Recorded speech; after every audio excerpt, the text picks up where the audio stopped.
नमस्कार. Moms kitchen टेल्समध्ये आज आपण मस्त चमचमीत गवार बटाट्याची भाजी करतोय. त्यासाठी काय काय साहित्य लागणार आहे ते आपण बघूया.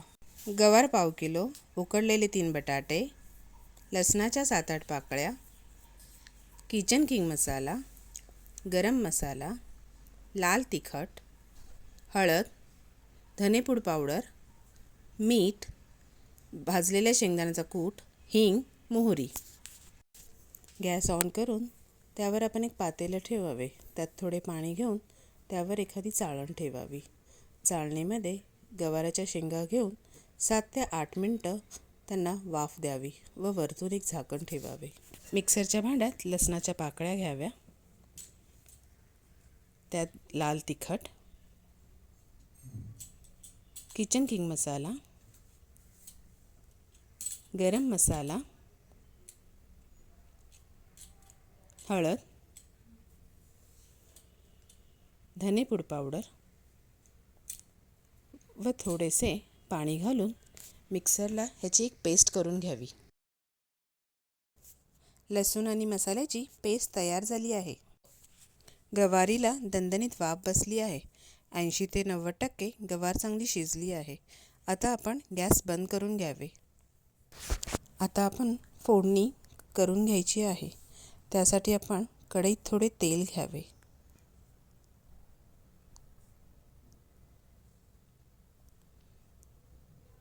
तेल चांगले गरम होऊ द्यावे.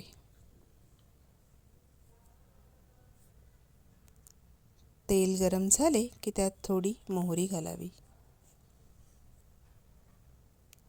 हिंग घालावा.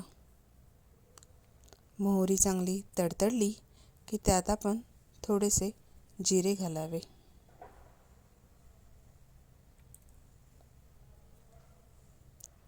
7 ते 8 कढीपत्त्याचे पाणी घालावे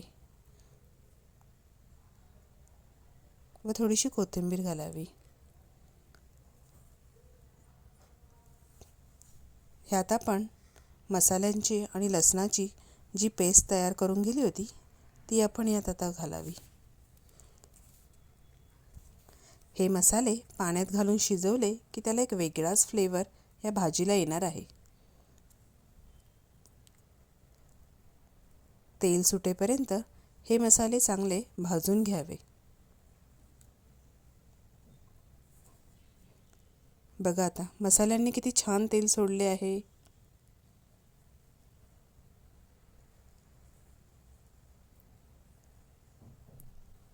आता आपण ह्यात शिजवलेले गवार घालूया.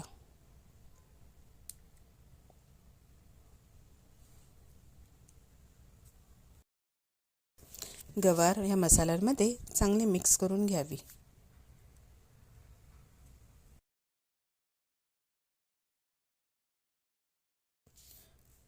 त्यात आता आपण थोडेसे उकडलेले बटाटे घालावे आणि हे मिश्रण परत एकदा चांगल्या प्रकारे हलवून घ्यावे.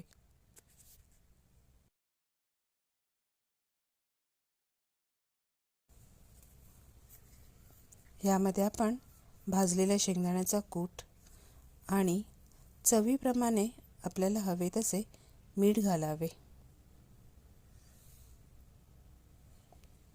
आणि हे चांगले एकत्र करून घ्यावे.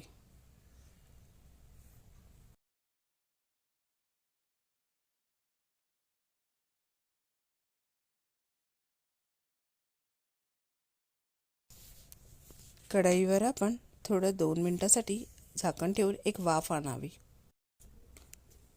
झाकण काढल्यावर आपली गवार आणि बटाट्याची चमचमीत अशी भाजी तयार झाली आहे.